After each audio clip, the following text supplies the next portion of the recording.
are, Isaac, on a very disappointing Sunday. So, yeah, we're just going to go ahead and get into it with the Pittsburgh Steelers. Just going to cover up the logo for now. It deserves to be on the podcast. So, I mean, this game was... I don't want to say it. I kind of expected it just based off of how the last 4 games went. You know, I tried to stay optimistic. I tried to ignore reality, if you would. Hope that a miracle was coming through. But these last 5 games, I would say, like, we haven't won a postseason game in the past 8 years while making the postseason.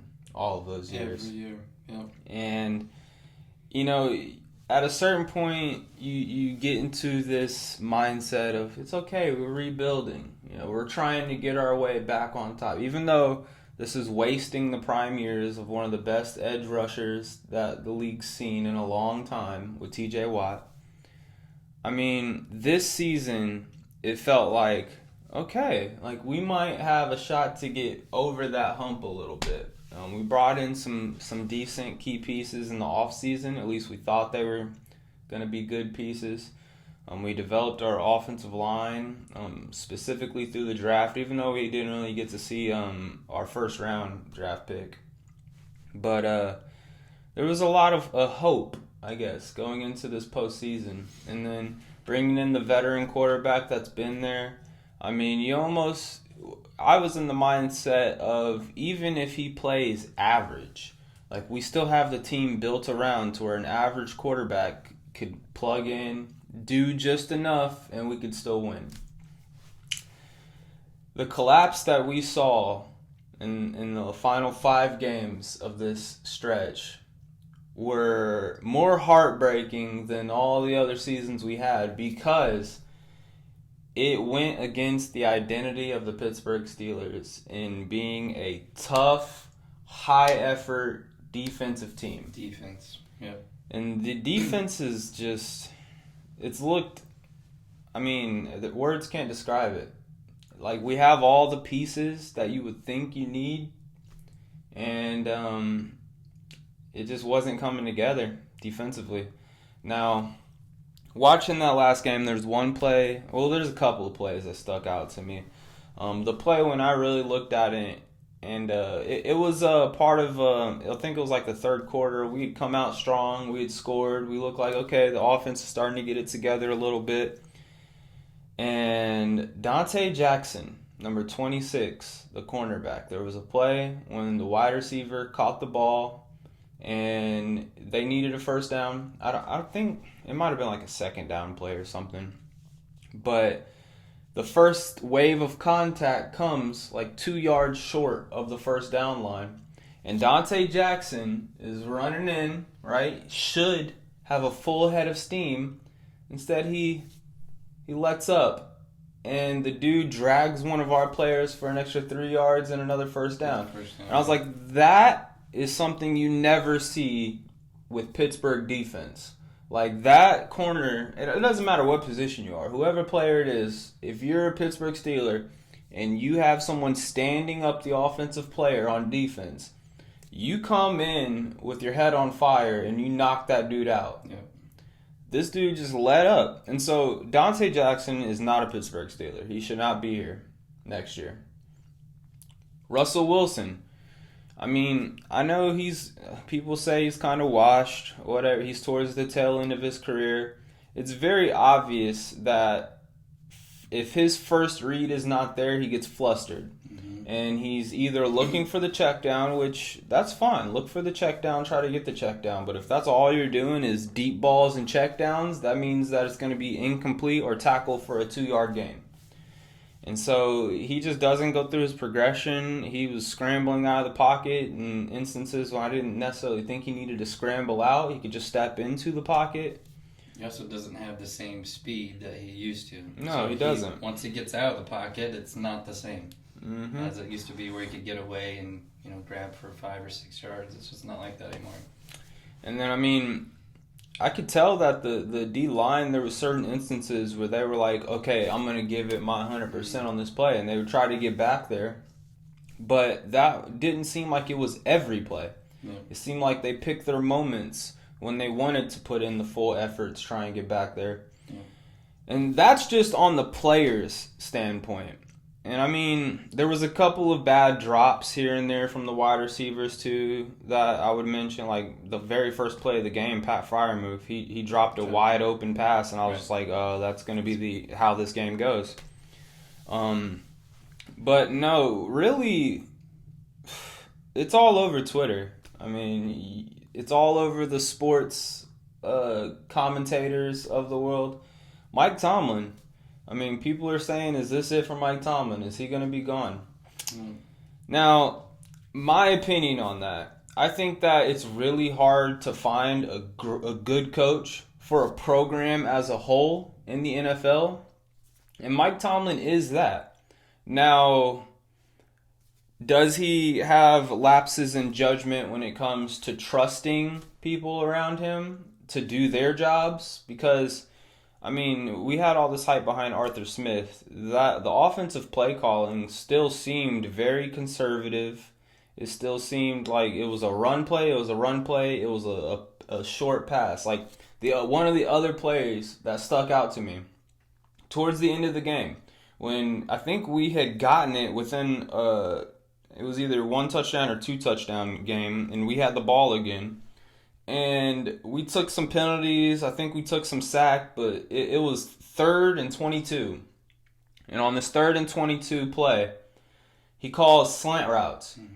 He throws a slant route for a 7-yard gain to make 4th and 15 better. And so they launch it deep, 4th and 15. And this is back to Russell Wilson. I mean, coverage. He had Pickens to the left side, and he saw Marlon Humphrey, who was lined up at the safety spot, kind of shade over there. And so he decides to throw it to the middle of the field where there are 3 people instead of giving it to Pickens where there are 2. And he's throwing it to a 5'9" Calvin Austin. I mean, it's easy to be an armchair quarterback, right? It's easy to be a couch coordinator, but come on, you don't make that pass. You try to get it to the 6'4" wide receiver who can catch anything in an instance where you need a 4th and 15 picked up. But in the first place, well, why aren't we being more aggressive on that 3rd and 22? Like, can I get a crossing route? Can I get some type of post route? Like, can you at least try to do something or at least have a read? Every wide receiver ran a slant route on that 3rd and 22. That tells me that they were saying, well, let's just try to pick up a little bit to make 4th down easy. No, like try to have a big explosive play, and so especially where you can get someone who can get some run after the catch yards, and that's like I said, a crossing route or a deep post, deep fade, something like that. And if you don't pick it up, you're still in the same spot as a 4th and 15 where you have to launch it anyways, just like they did. But I mean, the play calling on offense, and the sad part is it's not anything different. It's been like that for the past bunch of years. It's not like Arthur Smith came in and completely changed how our offense is functioning. But the sad part to me was the defensive play calling. I mean, I'm not a defensive coordinator. I know my football. Trust me, I know my football, but I'm not a defensive coordinator. One of the game plans that they had in that game, which was very obvious from the start, was collapse down on every read so that you can stop Derrick Henry, so that you can stop the running back. That's why Lamar Jackson had 10 freaking runs just in the first half alone, torching us for like almost 70 yards or something like that. And it was, whenever he ran, he picked his spots to run. They were all on important downs. It was a 3rd and short. It was a 2nd and long when they needed to get room to be able to pick up the first down. And there was no adjustments made. Now, I understand you don't want Henry to beat you in those instances, but they have organized runs for him anyways to where he still torched us for like 160 yards. Yeah. So if your game plan is to stop Derrick Henry and let Lamar get loose, I guess, then stop Derrick Henry. But if you're letting Lamar do whatever he wants and you still can't stop Derrick Henry, then at least change the game plan to where you stop Lamar and then try to just contain Derrick Henry. So the defensive game planning and then just the play calls. I mean, back to Dante Jackson and his effort again, but I think it was also part of the game scheme where they had this super soft coverage where it was kind of like man coverage, but there was no press. They were off the ball. Yeah. And these wide receivers, which Baltimore does not have like top 10 wide receivers in the league. It's not like the Eagles were taking on A.J. Brown and Devontae Smith. Like Flowers is out. Dude, they were just running right past our corners. I mean, I don't understand the coverage play calls. Why wouldn't you try to bracket them to where you have the corner stay underneath, safety stay on top, and then just deal with the middle? Because the tight ends are going to get you. I mean, they have two very good tight ends, Mark Andrews and Isaiah Likely. But with the tight ends in the middle, you should have a Peyton Wilson. And I mean, Elandon Roberts isn't the best coverage linebacker, but try to contain, like that's where you pick your poison. Give it to the tight ends in the middle. Keep your corners up so you can take away short routes. Keep your safeties over top so you can take away deep routes. That's how I would play it. And in instances when you wanted to blitz and try to get into the backfield or stop the run, press up man coverage. Don't do a soft man coverage where these wide receivers could just run right past you. I mean, it was bad play calling on the defensive end, but along with the play calling, it was bad execution. And then just the game plan to try and stop Henry and let Lamar do whatever he wants. First off, I don't care if you have the best running back in the NFL. Quarterback is the most important position.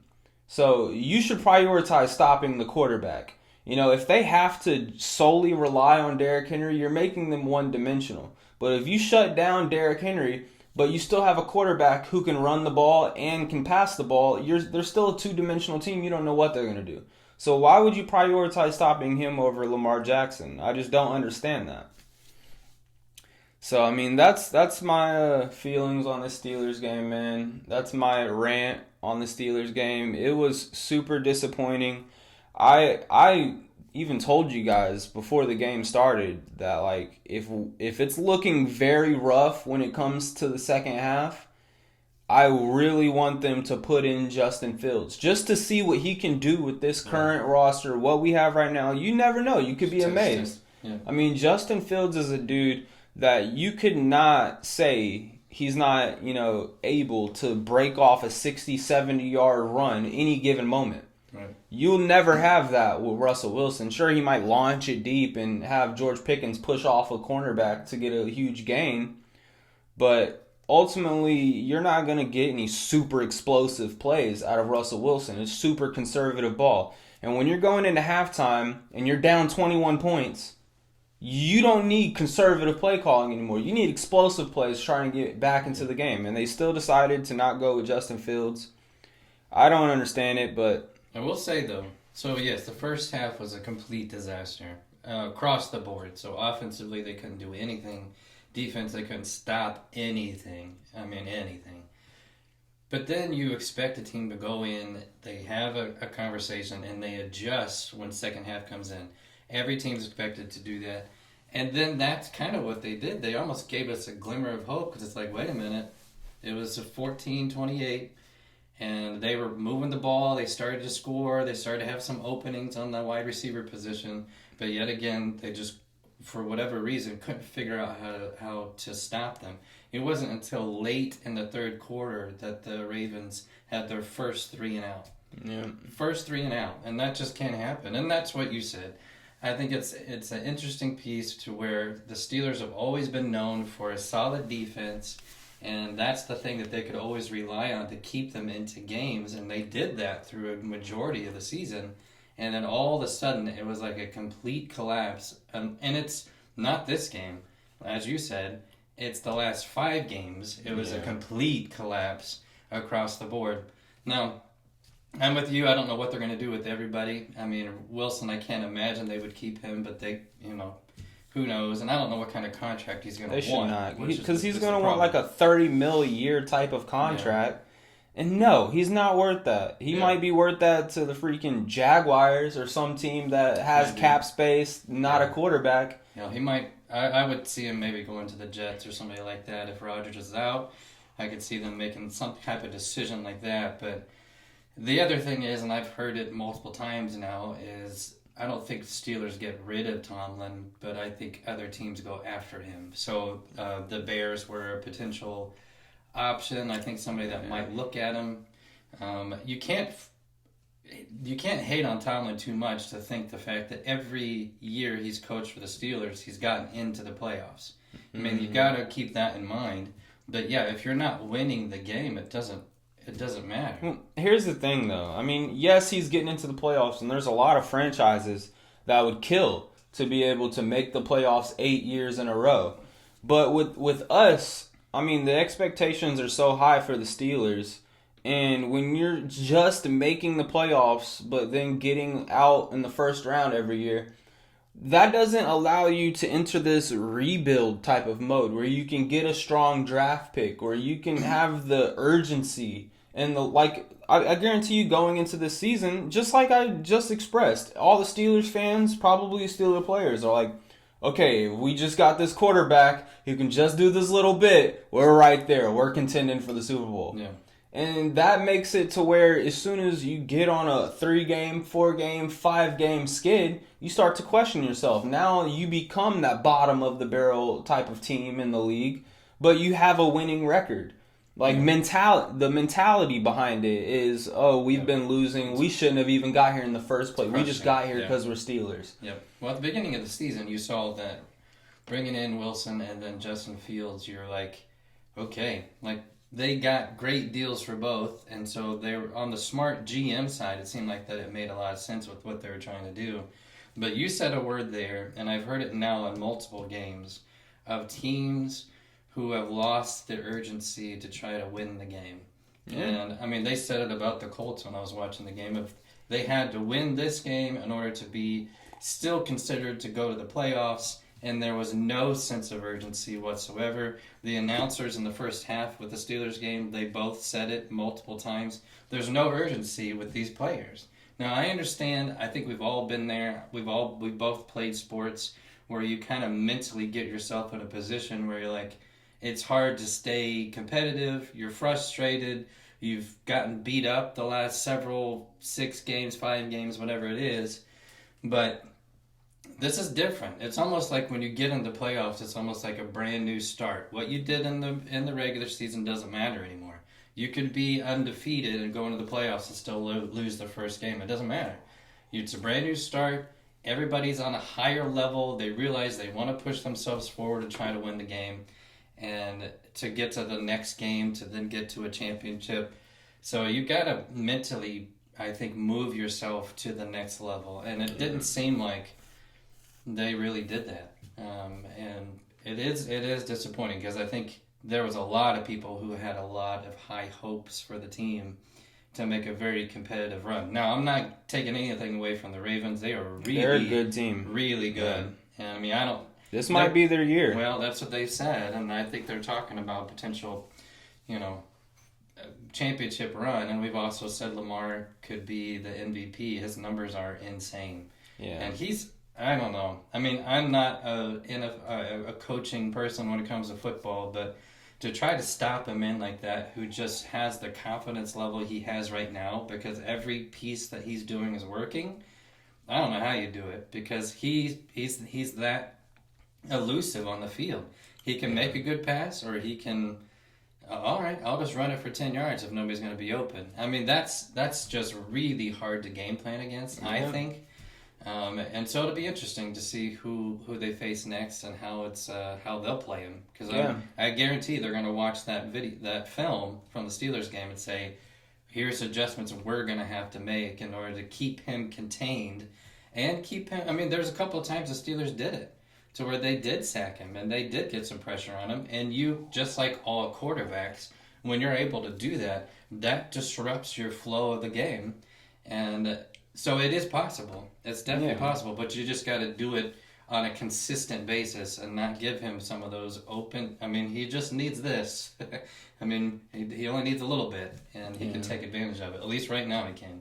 I mean, it just, this is the first game that I've really seen the Ravens like flat out say, go ahead and try and stop him running the ball. Because, I mean, I feel like every other game before this and in the previous seasons and stuff, it was kind of like, well, he's going to be a passer, and then he's going to pick his spots when he runs the ball when it's going to be of importance. Yeah. This is a game where it was like, he's going to run the ball, and we're going to force him to run the ball regardless of if it's in a good spot or if, you know, that's going to be part of the game plan. So now the other piece is he did multiple times show some, he wasn't injured necessarily, but they did talk about he had some back issues. Yeah.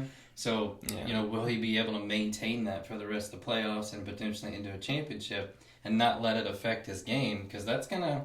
He was wearing a heating pad during the game. Like, there was some things that he was dealing with, and that's what happens when you're a mobile quarterback, is you are going to get hit more, and we've seen that with multiple people. So, I don't know. Hopefully that doesn't... Well, I don't care either way, but hopefully it doesn't affect his way of playing the game, and he's still able to do what he needs to do. I mean, a game like this, if they go on and they take on whoever's next, like whether it be the Bills and Broncos or whoever else in the AFC, you know, they're going to have to make the same choice that the Steelers made of picking your poison. Are you going to stop Derrick Henry or are you going to stop Lamar Jackson? Yeah. If they decide to try and stop Lamar Jackson and limit his runs, then that's going to help his injury thing because it's going to be handing it off to Derrick Henry a lot more. Yeah. It maybe teams make a choice to where, okay, we're going to do the same thing the Steelers did. We're going to try to stop Derrick Henry and lay some hits on Lamar Jackson or try and get him out the game. You know, try to labor him down a little bit. But, yeah, I mean, it'll be tough. That's the age-old question with scrambling quarterbacks is how many hits can they take? Yeah, and this is my opinion, but I don't think Derrick Henry is a human being. He's a specimen for sure, man. It's like a tank running down. He's what I can't even... I try to envision, we talked about this in the last podcast, of putting myself in the position of... or putting myself in the shoes of somebody else. Seeing that man run at me, like if he's just straight... It's like looking at a train just coming... You can't... I don't know how you stop him. I could stop him.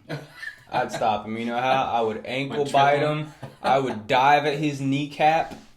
Like, I'm getting lower than him, and then I'm going to get a concussion from his leg trembling into my head, but he's going down. He's a big man. Yeah. Big man. And the thing that people don't think about, yes, he's powerful, he's big, he has the stiff arms, the trucks. He's fast. He's fast. I mean, when he gets out in the open field, DBs can't catch him. Like, he's pretty fast. You don't see that He's very a tank. often. He's a juggernaut on that field, man. Yeah.